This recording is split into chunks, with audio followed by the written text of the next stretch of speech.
Hello, this is Ray with Gap Arbor Supply, and I'm here with another tip for maintaining your chainsaw.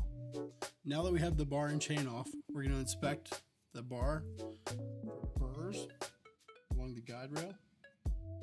We're going to check and make sure that the sprocket spins freely.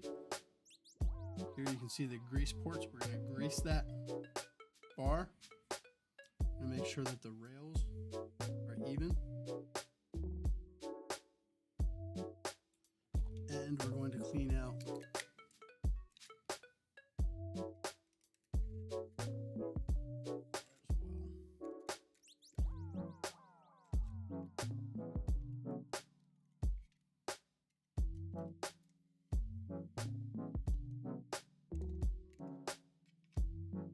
Looks good. Cool. Thanks for watching. For more of the latest and greatest tips, tricks, and products, check us out at GapArborSupply.com.